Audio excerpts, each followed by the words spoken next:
morning, everybody, and welcome to 2026, the first show of the new year. This is the Uninformed Fan. Welcome to all of our new watchers, new listeners, and all of you wonderful people that have found us on shorts across the world.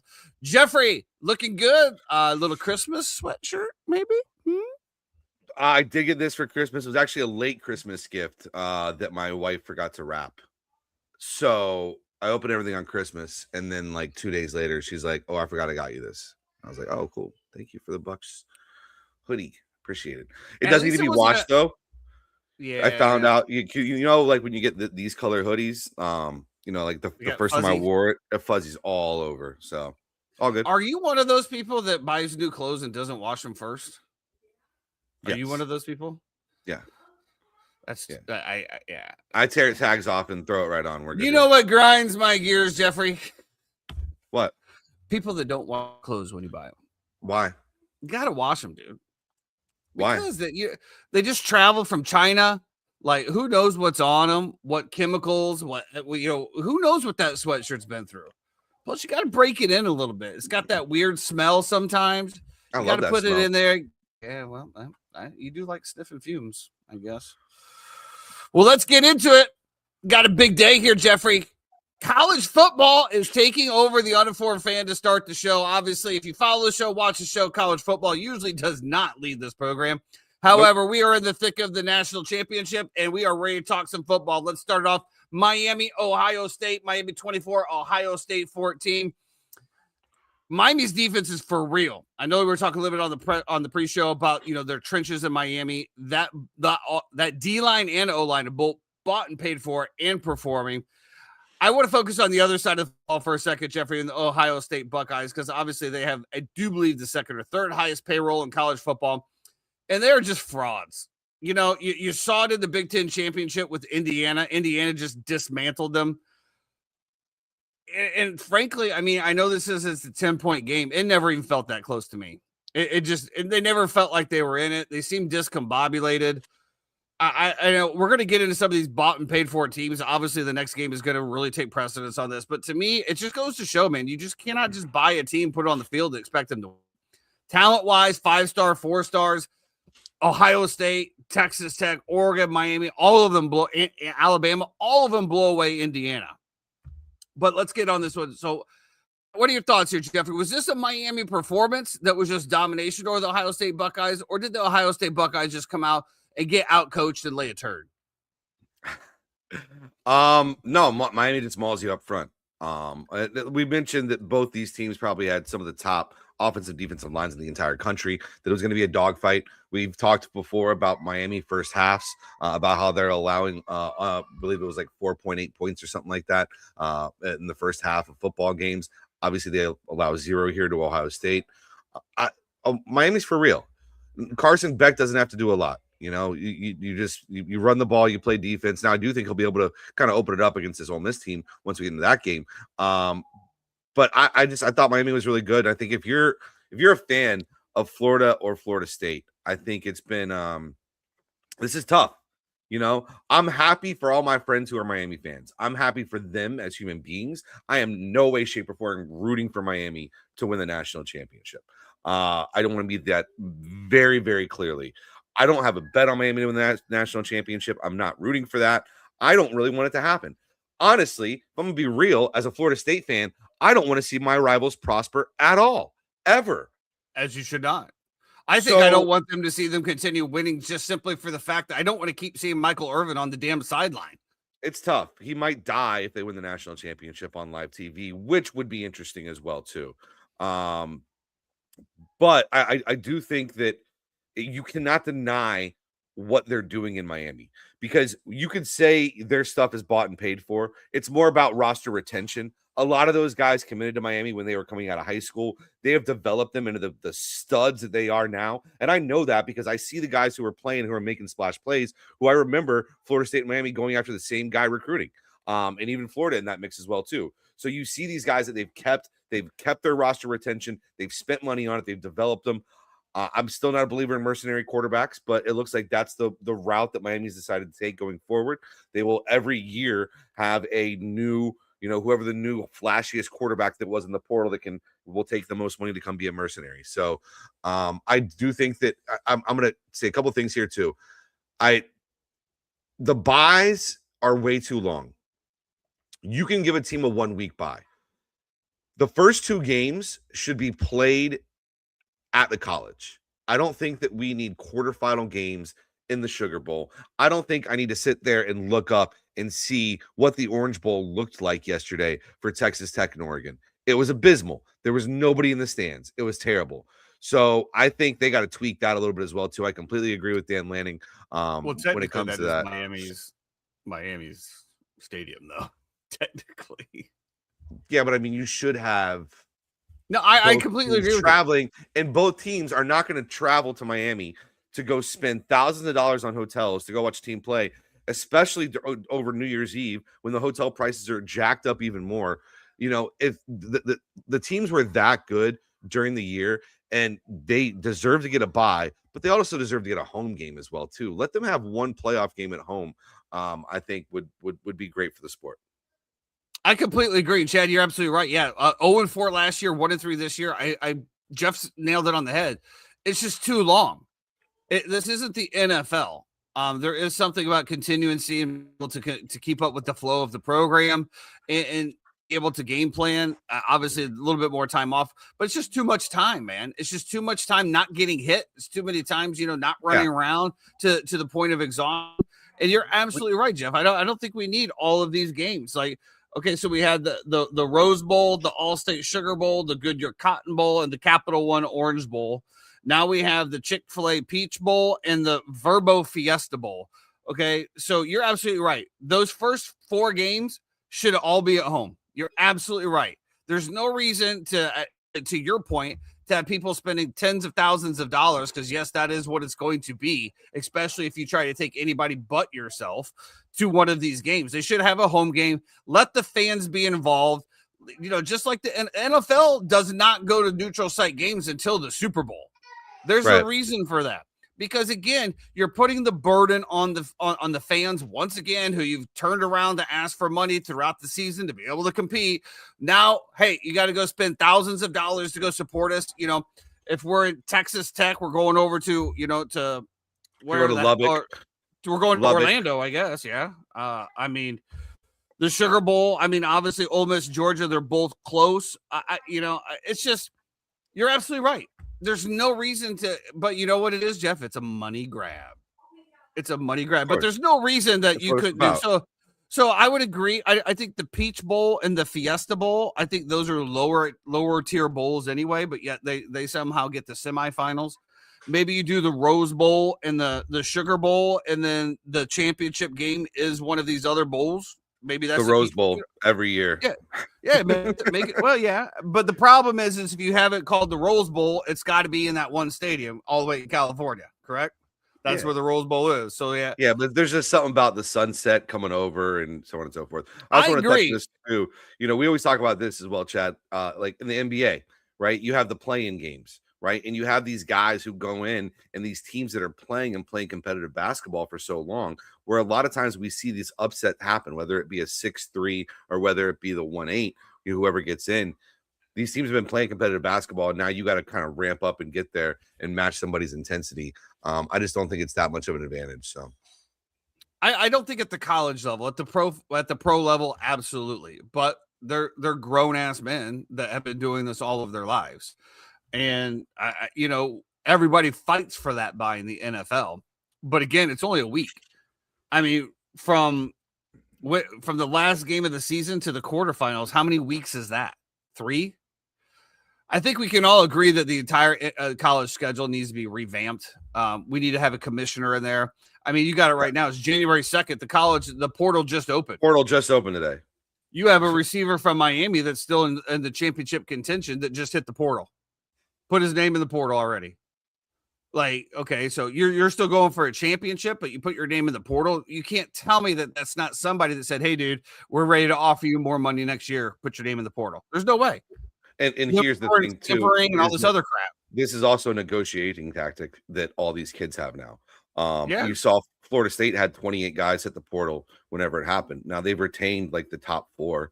because they're just renegotiating contracts and renegotiating leveraging themselves, and their agents are the one that's handling everything. So what's up, Buff? How you doing, Good man? morning, Buff. Happy New Year, buddy. Happy New Year, brother.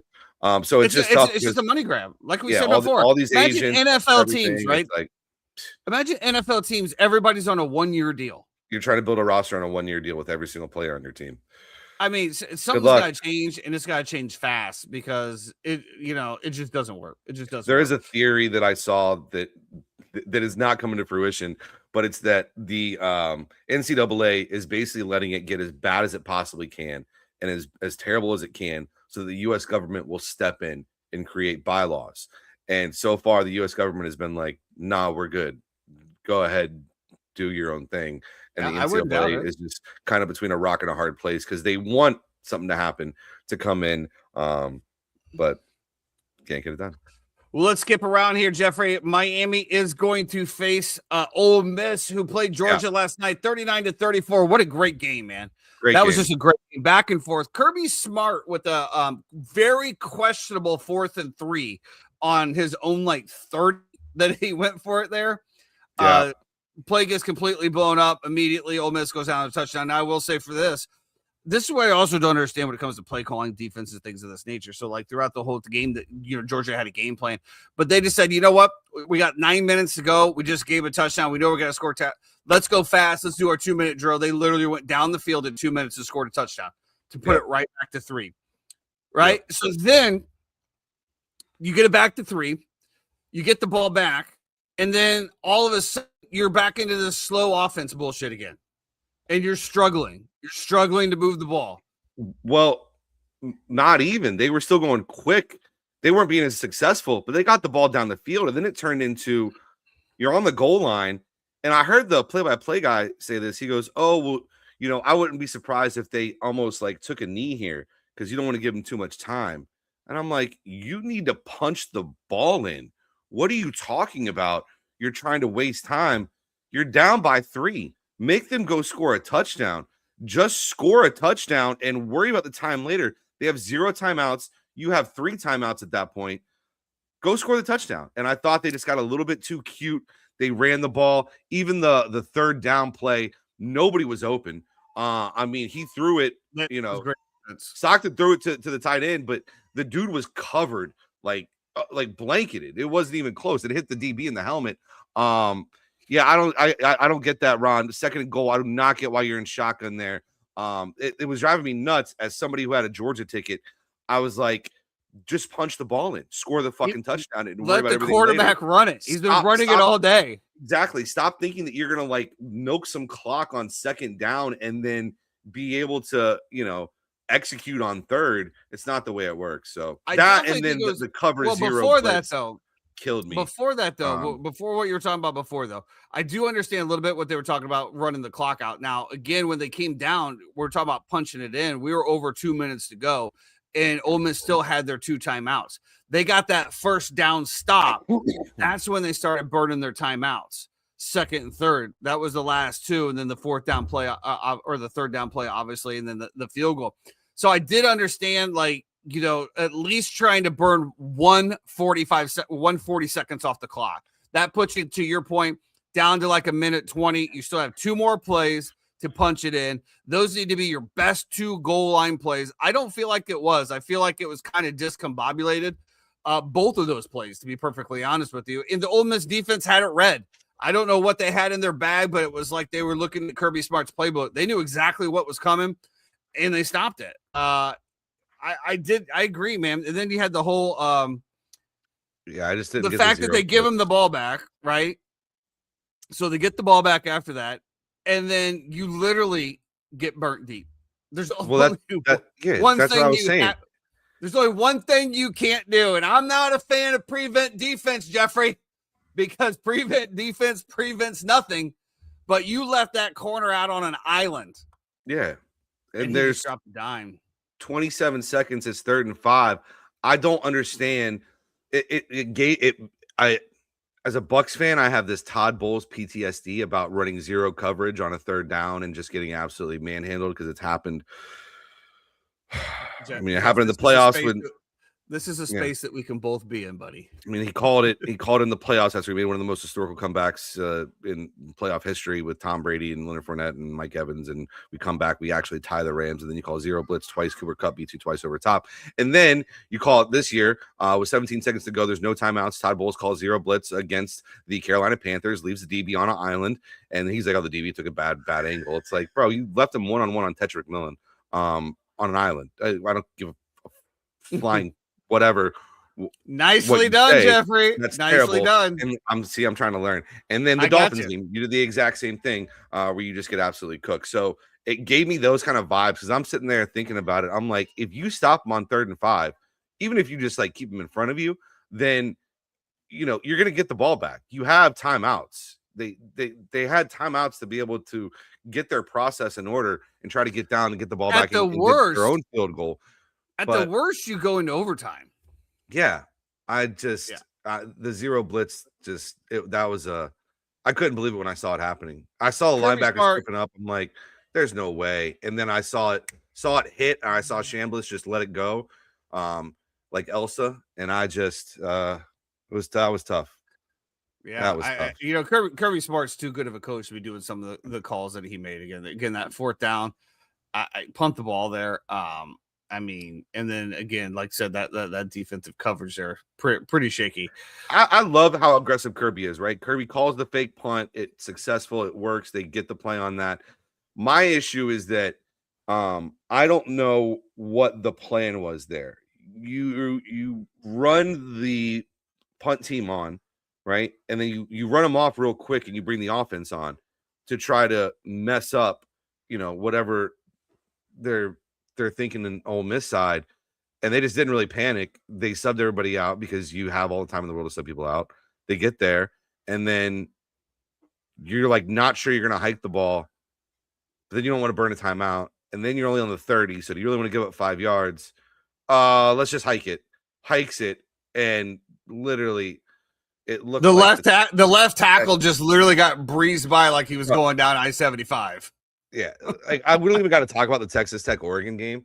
But we're going to talk about it, Jeffrey. We're going to talk about it. I'll tell you one funny thing about that game is that I'm sitting there and I look up and they're down.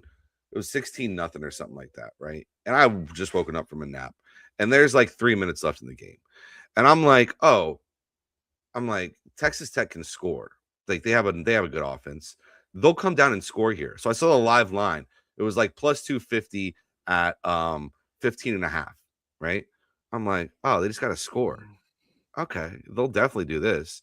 So, I throw some change on it. We get to 4th and 4.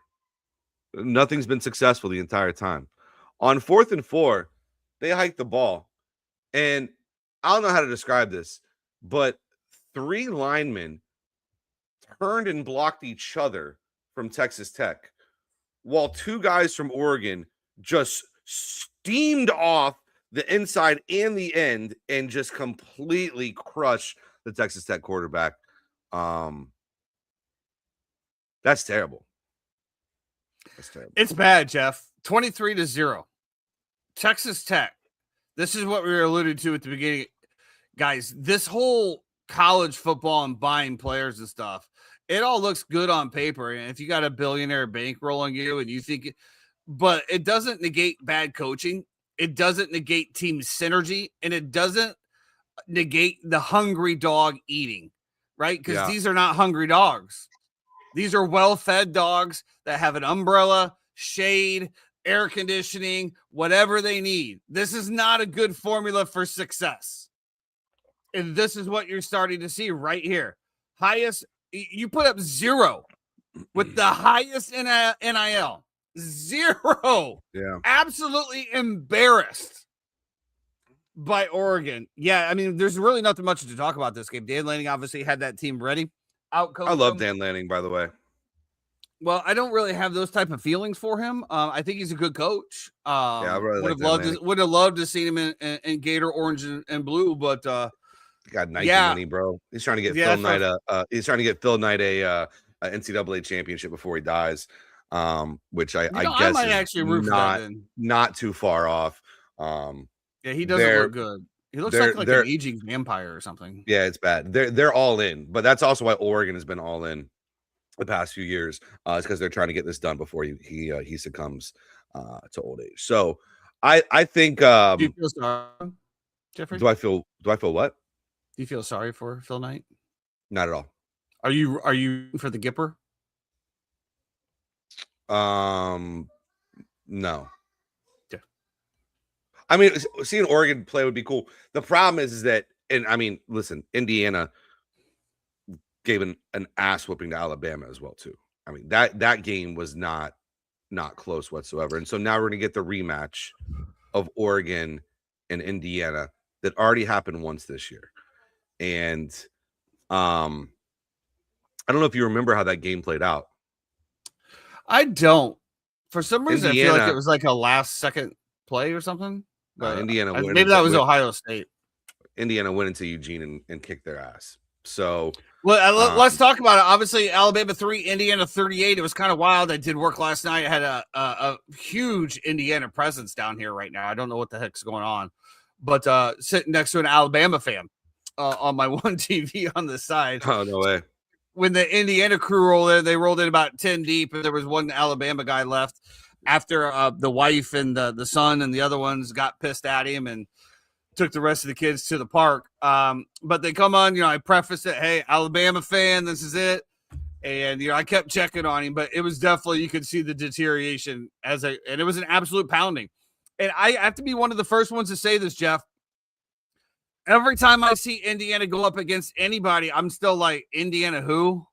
What? I think it's finally time, man.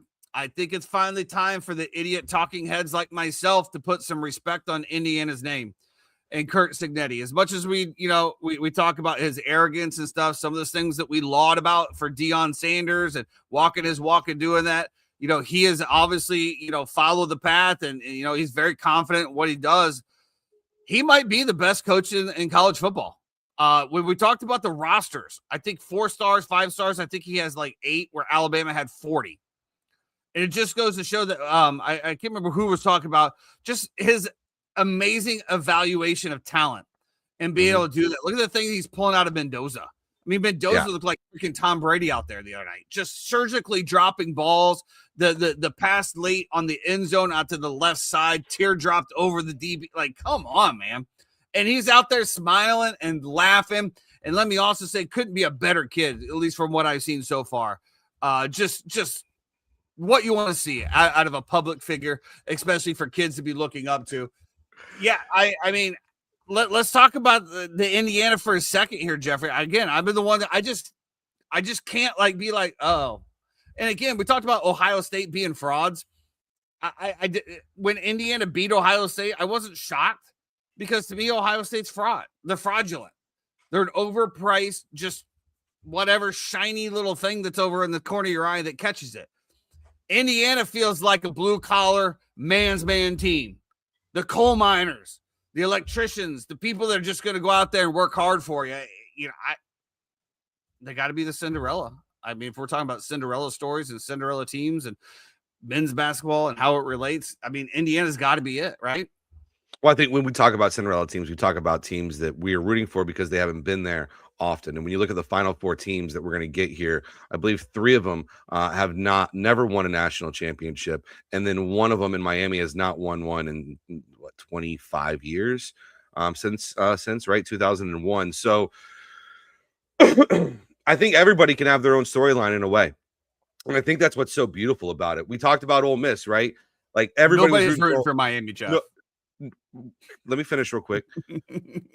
Nobody was rooting for Georgia last night. I felt like the casual fan was not like, let's go Georgia. Everybody was rooting for Ole Miss. And it's because like they've had this people who dislike Lane Kiffin are now A, happy that Lane Kiffin is gone from Ole Miss, and B, happy that they feel like that Lane Kiffin slighted these kids. And so now they have these kids to root for to still hate Lane Kiffin as well, too. Then you have the Miami story, right? And one thing I always say to my Miami fans is that, you can go watch your championship highlights, but they have to be on VHS. And like I said before, regardless of what you want to say, they look the part. They've developed the kids. They've They've done a great job, and what they're building down there is going to be really tough. And then you look at, Oregon trying to win one for Phil Knight. You just said I might start rooting for Oregon because I would love to see Phil Knight just have that moment and be happy. And then you have the true underdog in terms of Indiana, who has been everybody's darling all year. Everybody's thought it's just been this kind of fluky thing, hasn't been a real thing, and now they're here, and it's fun, man. It's fun as a football fan. TJ asks, is Mendoza going to be good in the NFL? No clue. I have no clue. Talk to me in 3 years. There's no way that we're going to put 80 tags on anybody saying they're going to come in to be a good quarterback in the NFL. I think we've learned that, right? We've learned that. He has the size. Yeah, we've learned that. Well, let's go to the Final Four here, as you talked about. Nobody's rooting for Miami, Jeff, unless you're a Miami fan. There's absolutely nobody rooting for Miami. I can tell you that. And they're the team that's probably going to win it, unfortunately. So, well, I'm also going to go on the. I'm going to, I think the Cinderella matchup would be Indiana Ole Miss. Probably one of the lowest rated college football playoffs championship games ever, but right. That would be the Cinderella matchup. As far as Oregon goes, they've been there. They've had their chances. As you said, they have a high NIL. Indiana is probably the true Cinderella, even though they were there last year and just didn't quite make it. But then you have Ole Miss, right? And there's something about Ole Miss when you look up in the stands and they're all wearing that preppy, Ole Miss look. I don't know what it is. It's just, like they're wearing it to a football game. They're all prepped out, they got their blazers and their vests and this, that. And then I started thinking about Mississippi and how like old money and all this other, and like, where did it come from? I don't know, man. First of all, Miami can go do whatever. That's another bought and paid for team.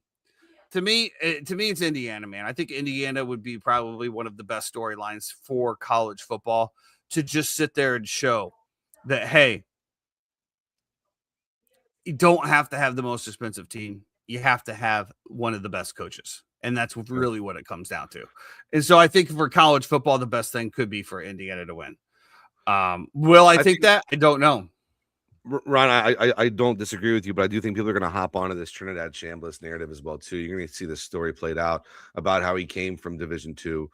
He came to Ole Miss to basically be a backup. He was there to, give himself maybe an opportunity, but he knew he wasn't going to be a starter. And now to where he is, it's kind of an incredible story as well. So, and you talked a little bit about Lane Kiffin, but let's give Lane Kiffin flowers. He built this team. Yeah.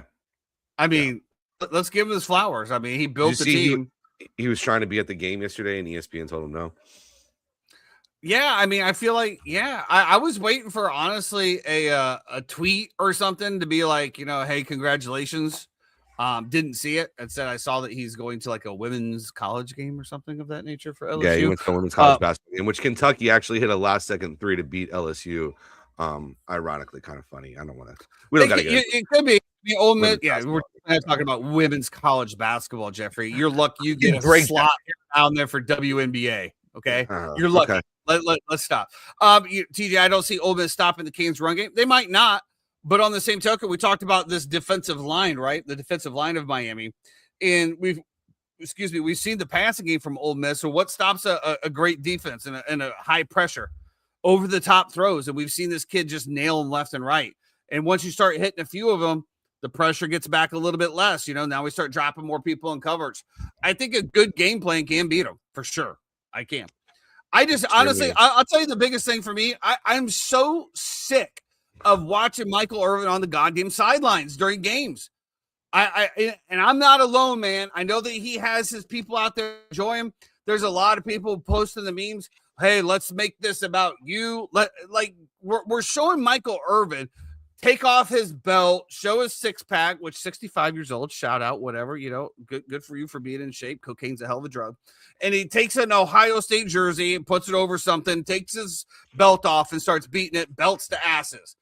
And this is what we're looking at instead of being like, with the kids that are actually performing. I saw Ray Lewis was over there the other day as well. I mean, Murderers Row, whatever you want to call it, whatever's happening down there in Miami. Just make it about the kids, man. These old heads that are still trying to stay relevant. I don't see Devin Hester down there putting belts to asses or any of the other Miami legends that are out there. Like, give me a break, bro. Yeah. That's probably why I don't want Miami to do anything is right there. Is because of him. Absolutely. Speaking This of is not belts to asses, should we transition into Stephon Diggs or no? Yeah, let's get into it. No, I'm Week just joking. 18. I'm just joking. We don't gotta do Well, that was it. I mean, well, actually, we can go back here. Let's do this. no. So we got Oregon, Indiana, Ole Miss, Miami. Jeffrey, give me your predictions.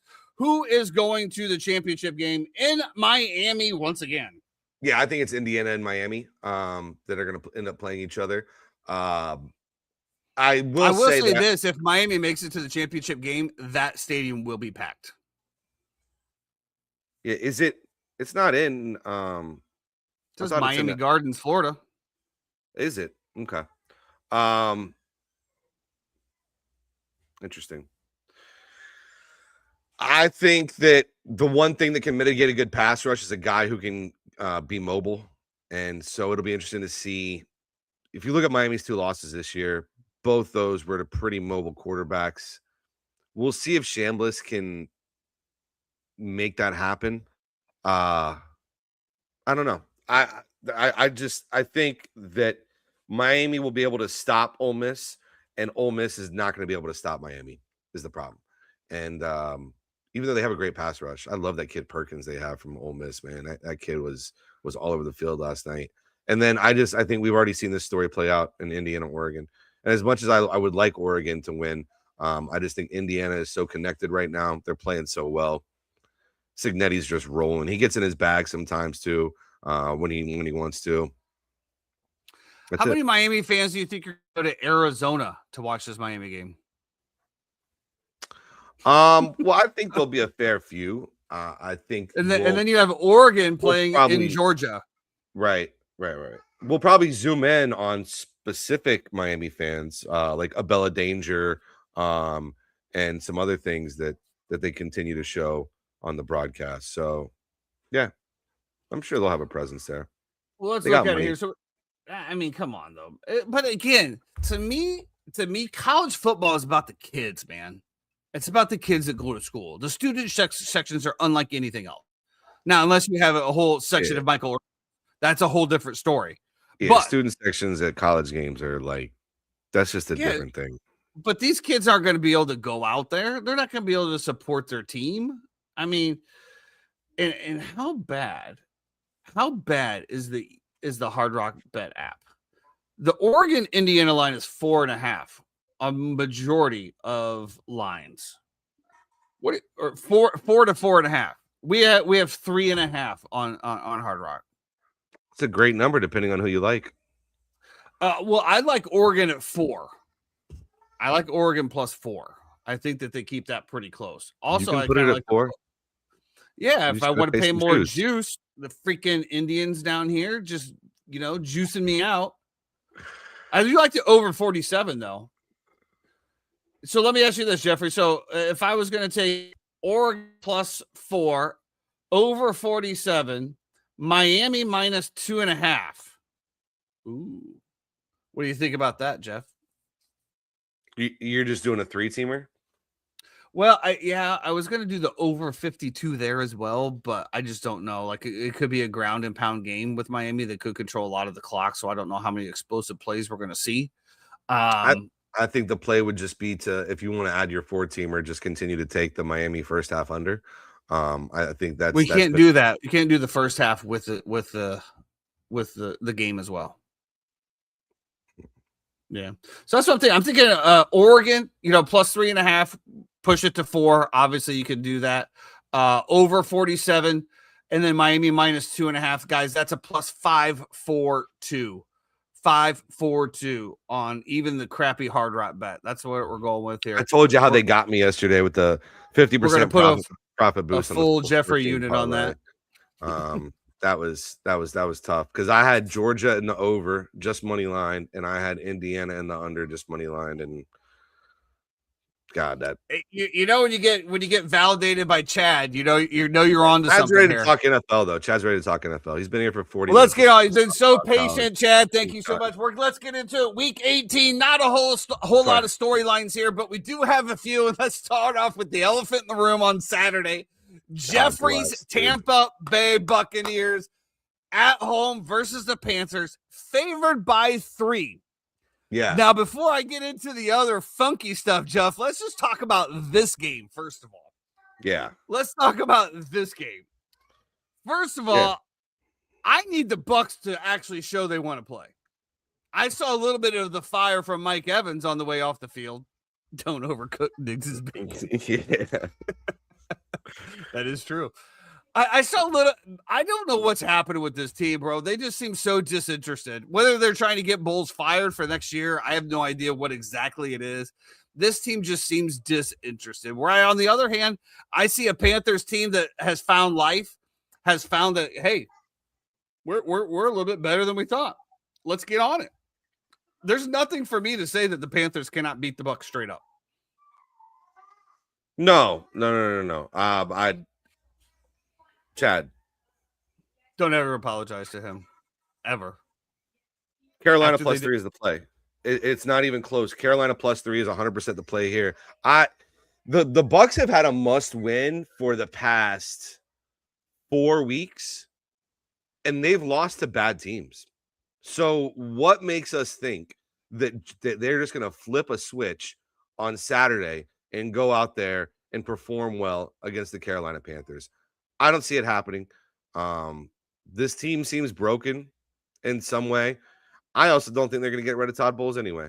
So I don't think it even matters. I think they just re-signed him to a contract extension last year. And I think they're just going to keep him for another year at least because his contract is through 2027 now. Happy New Year's as well too. You're not gonna try to do that? I left that up there for you to see if you were gonna try to pronounce something of that. 2 Omega and Yavanish. I'm gonna say it should be 2 Omega and Day Vanish. Yeah, I will say this: like as a Legion, if you want like a stupid bet that you're never gonna get more value than you will right now. Well, it's funny. The Hard Rock Jeffrey has it at 2.5. There's a big shocker. No, what I'm saying is the Bucks Super Bowl odds right now. Oh, because no, I'm good with that. They could rally, and you could see like if they win this game, and if obviously the NFL is stupid with the way everything is, because we need the Saints to beat the Falcons as well too. But if that happens and they get in, they're gonna have a home playoff game. And they're going to be playing a team that's maybe falling off a little bit, depending on who it is. And if you excuse me, excuse you, what? Who do you think they're going to play? I think the Rams are kind of coming back to life a little bit.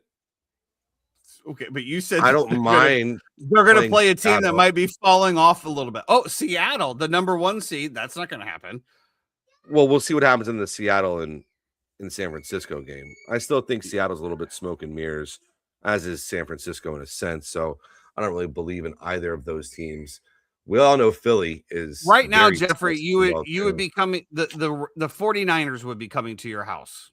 Yeah, who we already beat at home 30-19 this year. I think that was a little different, Jeffrey. I think there was a lot of injuries of the 49ers at that. There was no Brock Purdy during that time, if I'm not mistaken. Okay. And let's be honest, beat the Seattle Seahawks 38-35 as well. Week 1 through 6 is definitely different than weeks 15 through 18. Oh, TJ, we're getting into it. Just hold on. I'm saving this nugget for a second. I completely disagree with you. I think that first of all, if you want to take the degen approach like Chad, I think that you could wait till after this game anyway, because I don't think their Super Bowl odds are going to change even if they do get in. I think they're going to be the exact same. They're going to be probably the longest shot of anybody for Super Bowl odds once the playoff. But what I'm saying is that you might get more value now because I don't think so. Above them will now be knocked out, right? Well, Carolina, let's look right here. Carolina probably has better odds. Tampa Bay Buccaneers are plus 15,000 right now. Yeah. So yeah. Okay. So yeah. Okay. Yeah. Go ahead. Throw it on it right now. The Niners are very beatable. Okay. Okay. They are. If you have a good defense. Sure. Do the Bucks have a good defense? No, They haven't played well lately. No. their secondary's trash, and we saw what happens with a secondary trash, and you can't get pass rush. When they played the Chicago Bears, they put up 55,000 points. Yes, I Chad. think and that was Completely agree with without that. George Kittle. That was without George Kittle, who will Yes. be back. I mean, yeah, okay. I'll give you the 15,000 is an interesting mark. Consider though that they have let's see here. And the Panthers are both there. So you might as well just throw a unit on both of them then, because we don't even know who's going to get in.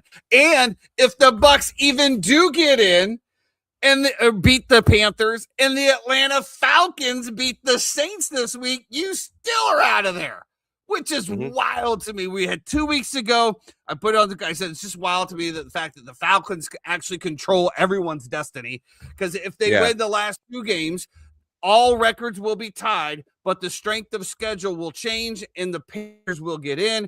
I was like, there's no way they're playing the Rams. They're playing the Rams this week. Ain't no way that they're losing to the Rams. Yeah. So TJ, that's why it messed it all up, right? Because the Rams lost to Carolina in Carolina a couple weeks ago. And so because of that, the way that it fluctuates now with strength of schedule is really weird.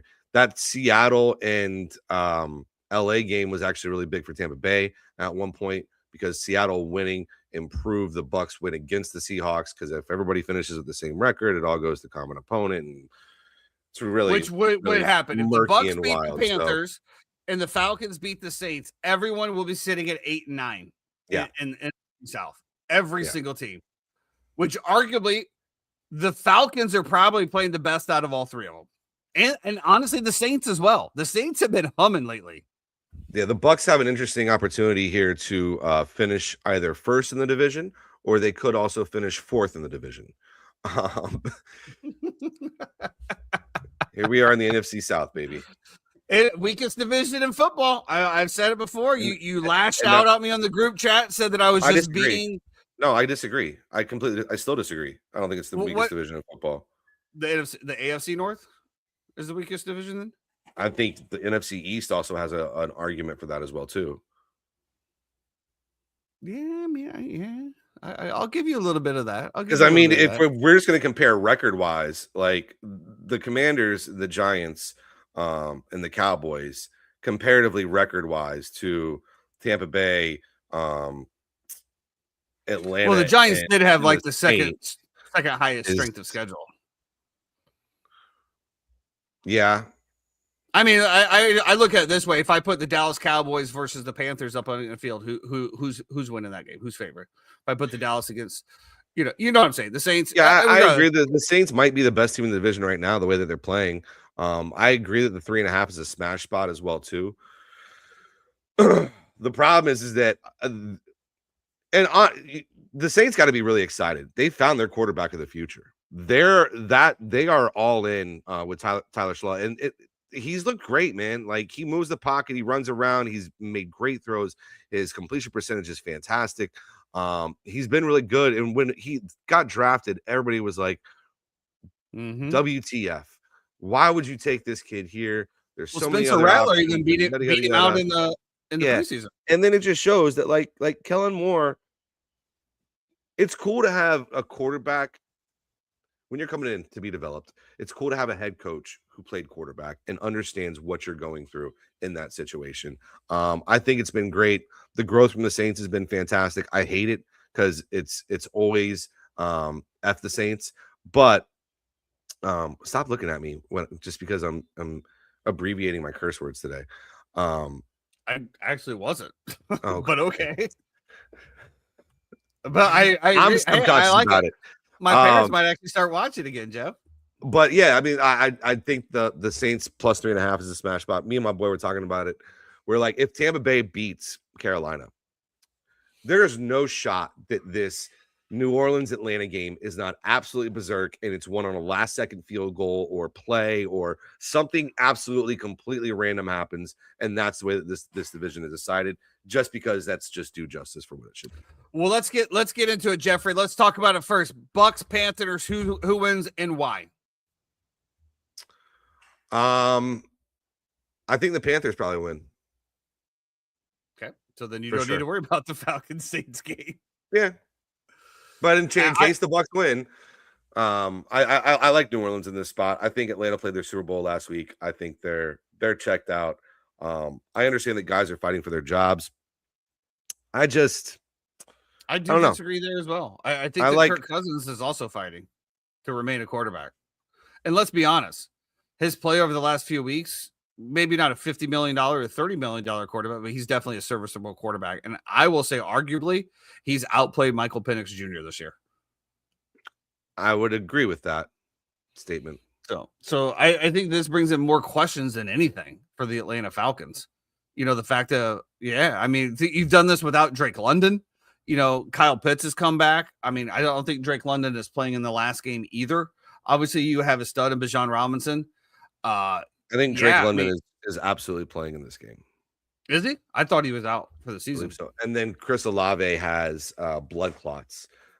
He's definitely out. He has been ruled out and done for the rest of the year. And let's also say the Saints have done this without Kamara and without Neal. By the way, it's Murphy's Law, bro. It's like for the Bucks, anything that can go wrong this year will go wrong, and that's just kind of how I feel. Like the random fumbles that we just can't seem to fall on, the luck rankings, everything. It's been a terribly unlucky season for Tampa Bay. I feel like it continues. As a Bears fan that has been unlucky for decades, it's finally nice to see the ball bouncing our way for once. I will say that. I think also if Carolina wins right on Saturday, then there's truly nothing that matters about this game. And I don't think you're going to see Atlanta really just completely sell out for a game that means absolutely nothing.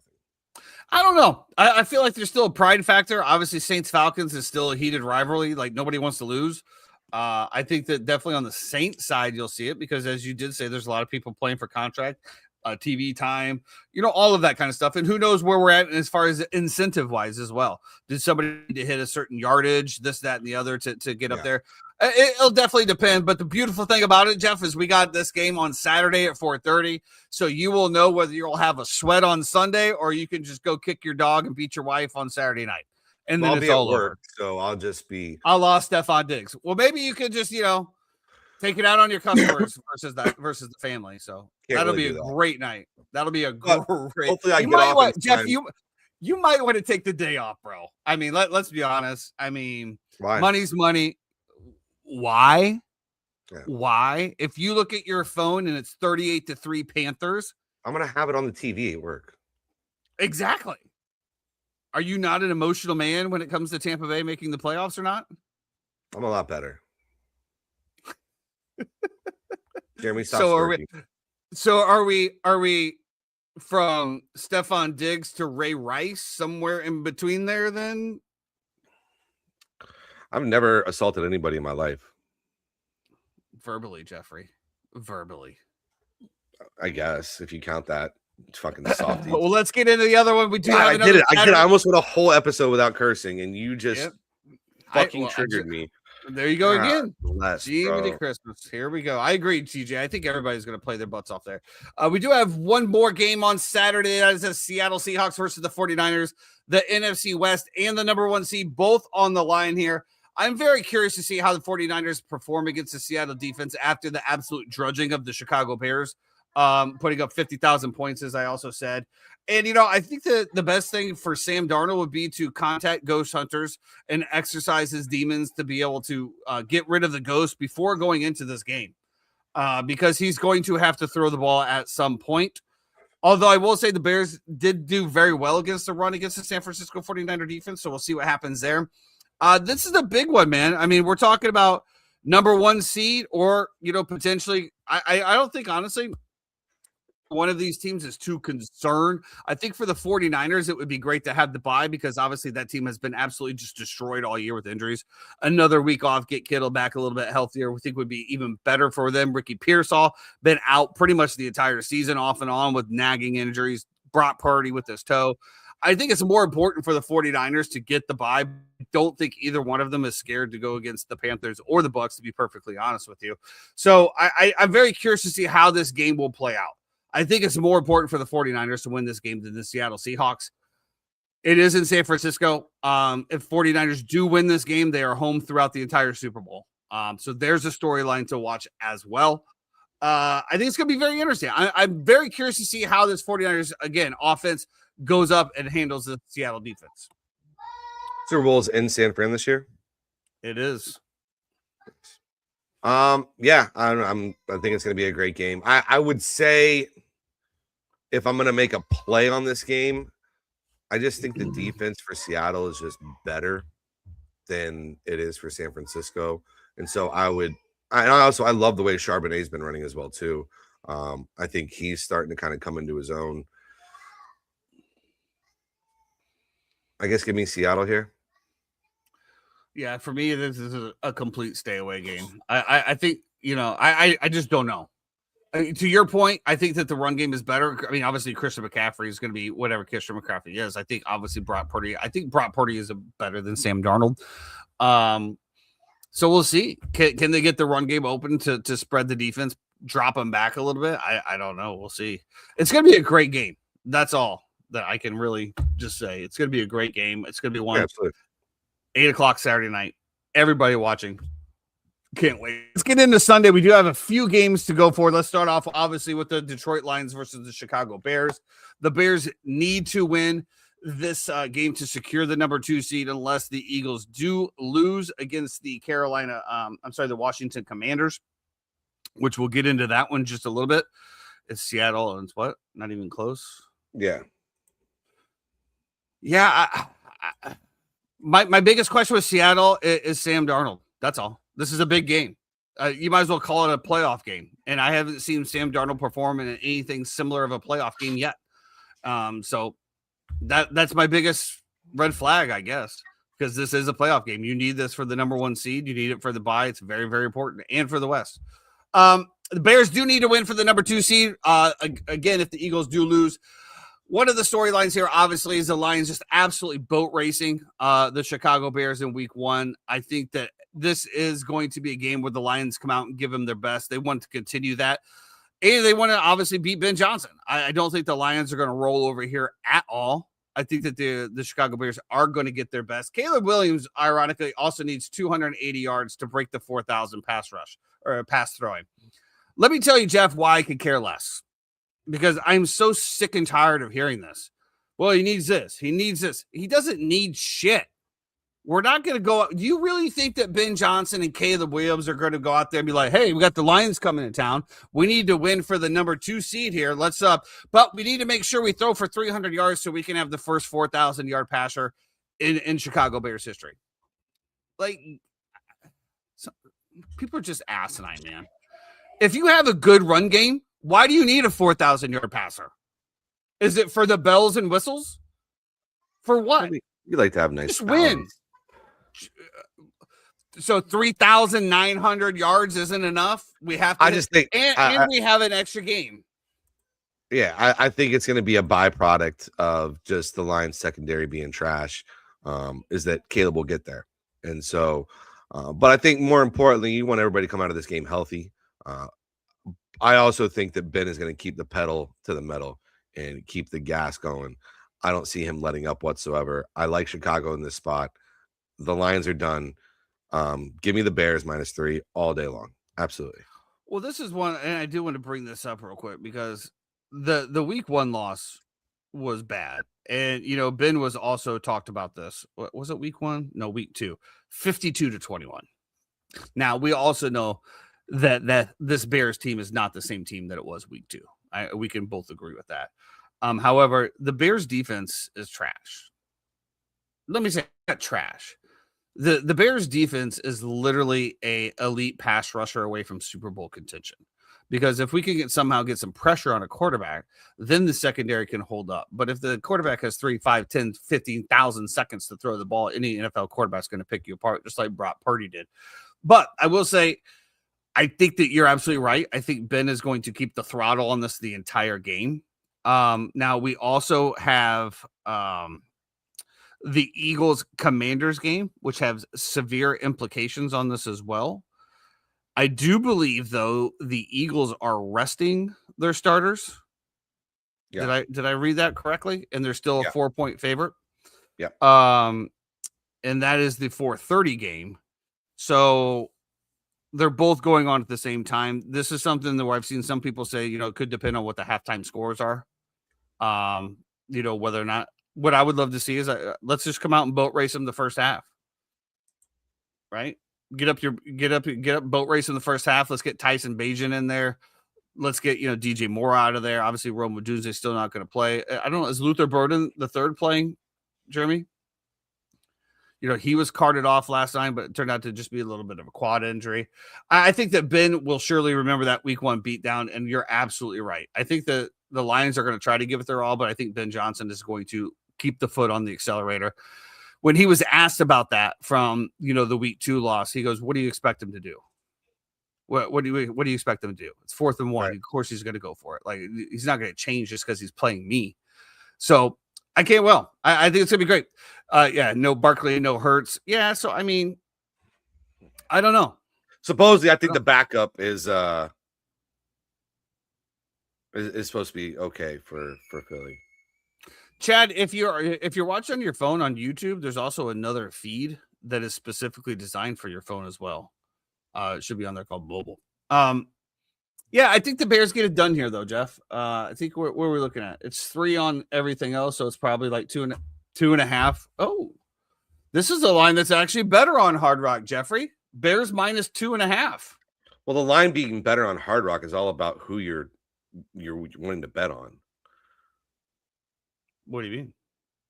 I mean, you're over here like mad that they don't have it at 4.5; they have it at 3.5. Depending on who you're trying to bet on, that's better for you. It doesn't always have to be worse. Jeff, that is just not a thing that I'm prepared to do. Okay? To admit. No. Fair enough. Yeah, I do like it. I also think I think the Eagles -4 might be an interesting play as well too here. Just because Mariota's out, right? Yeah, I don't even know who Washington is starting. Is it Josh Johnson? At least the bet. Is that who it is? Yeah, it's Josh Johnson, right, Jeremy? I don't know. I thought you had to have like some location app on Washington your computer to place a bet. Got to be like checked out. I don't know. Let's see if I can log in. Well, I just placed a bet on the Bears because I thought it was going to kick off, but didn't. So I guess we're in on the Bears minus 2.5. Yeah, I'd be interested to see. Obviously, the Commanders, if they're going to be playing all of their backups, are going to have a little bit of something to play for. I'm not sure if the big boys are playing. Yeah, confirm your location. Yeah, mine just went straight through. I don't know what mine's not. Yeah, whatever. Verify my location. They're probably just like my kid's got the VPN on, bro. Yeah. Well, let's get into the only other game that really has any implication. That is the Ravens and Steelers. Ravens favored by 3.5 here. Lamar playing. No DK again. We didn't have a show earlier in the week, so we really did get a chance to talk about this DK suspension. But Jeff, if the Pittsburgh Steelers missed the playoffs, I would absolutely void everything of DK Metcalf's contracts, which triggered by being suspended. You can't help your team if you're not playing. Bottom line. The fact that you went in, I guess the kid called him by his government name, which is definitely not DK. It's duh something. What is it? Allegedly. Sure. Whatever you want to say. We don't know what he actually said. We don't know what was really said. We know that DK reacted in a negative way. That you can't grab a fan. He could have acted a lot better. I think it's ridiculous that they gave him 2 games. You can't put your hands on a fan and push them. Like do like the NBA does. The NBA, the player comes wants to interject themselves into your space in your area during a game. I have no problem. Into your space and into your area. He's 8 feet above you, over a leaning over the wall. Leaning over the wall in his face. Now, if he would have jumped on the field, then yeah, all bets are off. Let's go. Tackle him, whatever you want to do. But you can't reach up into the... No, Jeff, come on. No. This is DK being DK. This is why it was... Okay, let me ask you this question. If DK was such an upstanding person and never had anything happen or whatever, then why the hell is that language even in his contract? Because he does stupid shit. And this is it. Like, you got suspended the last 2 games of the year when your team needs you. You needed to win one of these 2 games, and you're going to be gone for both of them. It's shit, man. It's terrible. I don't know who wins this game. I have no clue. But I don't know if you remember, we were talking about this game a few weeks ago. And whoever is the underdog in this matchup all time is something like 27-3 as the underdog, if it's Tomlin and Harbaugh. So you have to just blind bet the Steelers here. It's a must bet. How are the Ravens 4-point favorites against anybody? Brother, I have no clue. They have just I'm arguably going to say that the Ravens look 10,000 times better with Huntley than they did with Lamar. Absolutely. Huntley can actually move. Lamar cannot. And so that is an issue. So and can we also go back to the fact that there's a reason.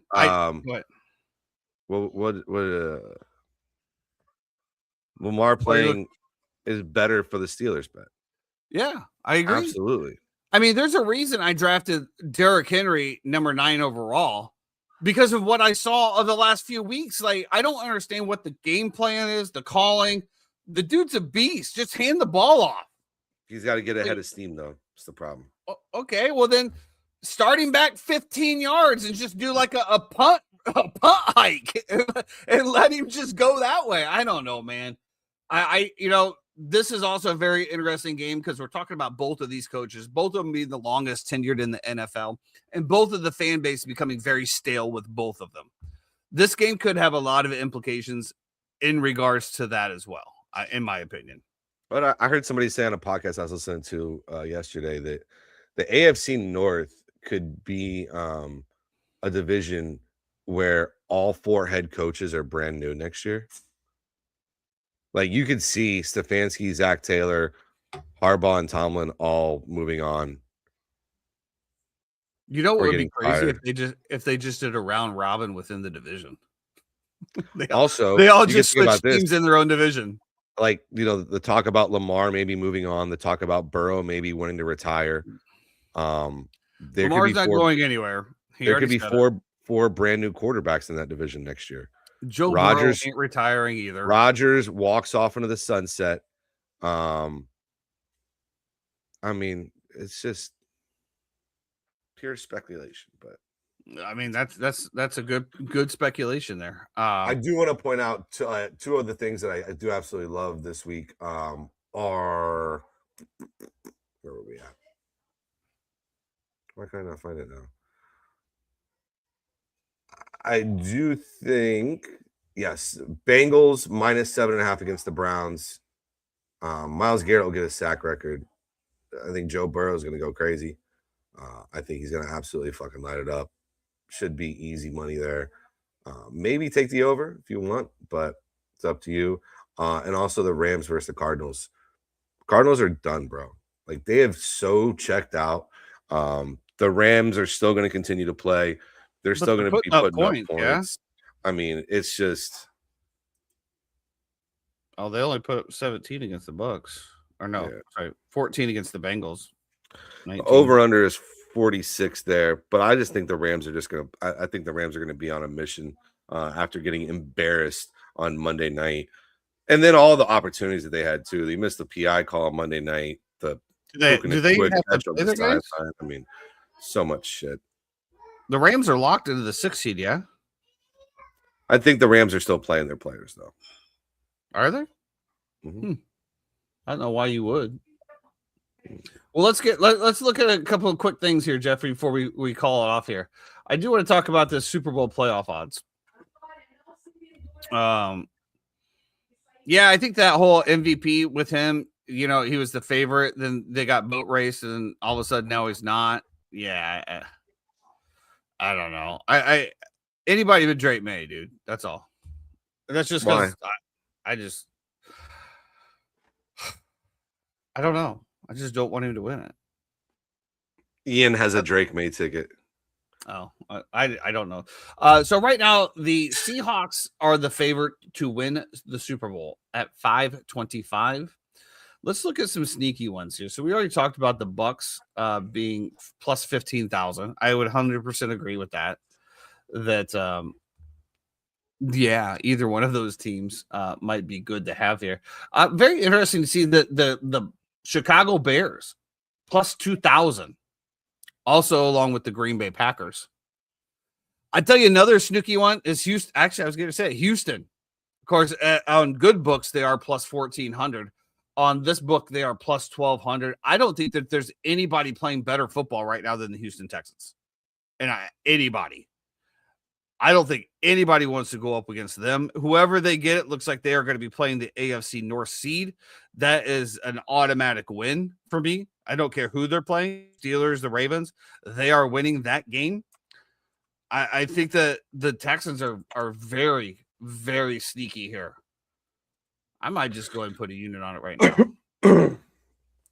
I kind of like the number of the Jaguars. I know they're the exact same, but I feel like they've just been humming so well lately. At 1,200, it's pretty good. But I think the South winner is enticing because I think I can go through this and say I don't think the Seattle will win the Super Bowl this year. The Rams possibly. The Broncos will not. The 49ers will not. The Eagles will not. The Bears, I just think they're 1 year away on defense, and the Packers will not. So if I can say that I don't think those teams are going to be Super Bowl contenders because they have major fallacies on their team, why not take a long shot on the 15,000? No, I agree. $10 bet nets you 1,500. And you'll have great cash out possibilities as well, too. So my biggest thing is, Jeff, I honestly, I don't think that the Bucks get it in. I really don't. I don't care who you bet. I think Carolina or I see what you're saying. Or Tampa have value at that number. Yeah, I mean, but there's a reason. I mean, let me be perfect. If the Panthers get in, do you think that there's any way in hell they actually win the Super Bowl? Well, the thing is that the teams that they would be playing, they've already beaten this year. Correct. So, I mean, they went into Lambeau and beat the Packers. They beat the Rams at home. I just think that there's arguments to be made that they could win that first game. And if you have let me tell you something. But we're talking about if you have a ticket, Super Bowl tickets. Yeah, but we're talking about you're buying low on something that they will offer you a cash out on. So if I put $10 on it to win 1,500, let's say, okay, they're going to be super underdogs, whoever they play week one, whether it's the Bucks or whether it's the Panthers. If they win that game, then they're going to go into the next game and they'll play somebody on the road. Maybe they travel to Seattle to go play. You're telling me that you don't think Carolina can beat Seattle in Seattle? No, I don't know. I feel like though I'm having my Indiana vibes here though, where it's a team that I just don't respect. I think I'm just having my Indiana vibes. That's all. Yeah. I mean, they play hard NFL, on defense. Carolina's really good at home. I'll tell you what I do like right now is the NFC conference winner, the San Francisco 49ers plus 425. That's the other thing too. Baker's been terrible at home against the spread this year. So like all the factors that go into this will tell you that you should definitely be betting the Panthers this week. Yeah.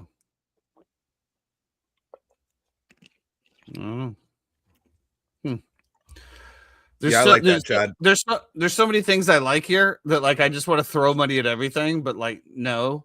This one I just think so. Let me ask you this question. So we have the first game changer for the Jags as well too. It's like it's night and day with Jacoby Myers playing. So if Texas wins that first game, as I said, is the next round the divisional round? Wild card divisional conference Super Bowl. Oh, dude, then let me just throw this out here. This has got to be the bet of the century. The Houston Texans to make divisional round minus 135. You're betting they win their first wild card game. I mean, yeah. Who are they going to be playing? They're going to be playing either the Bucks or the Panthers. The Texans will not. No, I'm talking about they're going to be playing the Steelers or the Ravens. Is that locked in? Or they have to win this week. No, they're locked into the 5 seed. Okay. At least I think. I don't know why Jacksonville keeps on jumping off the page to me. Yeah, they're locked in. Dude. Well, Jacksonville Jaguars, same thing. Minus 135 to make it to the divisional round. And they will be going up against the Chargers. I don't like that as much as I like the Texans, just because the Texans defense is just freaking phenomenal. Yeah. And the Chargers O-line is obviously shaky. Dude, I think, yeah, I mean, Chad, am I crazy for not taking this? I mean, minus 135 to win that first game. Let me ask you this question. If it's no way this ends poorly. If it's Steelers or Ravens that make it versus the Houston Texans. Texans are 3.5 point favorites at home, right? I'm just saying, what do you think the line is going to be for that? Yeah, because it's not out. The money line would be minus 180, minus 190. Right. So probably. Basically, I'm taking that game for minus 135 money line. You're 100% correct. You're cracking the code on not paying the juice. Yeah, I said 3.5, but you're getting better juice, better odds if you want to bet that game. I just see, Texans on road. Texans on the road. That's right. Yeah, they're gonna be playing on the road. So you might actually. Nah, even if it's there's no way. There's no way they're not 4-point favorites. I just don't think they're gonna have as 4-point favorites on the road. No, it'll probably be 3, maybe even 2.5. But even at a 2.5, it's probably going to be like minus all right. So minus 140. So right there. So Bucks Panthers. Bucks are favored by 2.5. It's minus 155. That's at home though. So let me get it in a way. Well, okay. So Cowboys versus Giants. Cowboys favored by 3, but the money line is minus 190.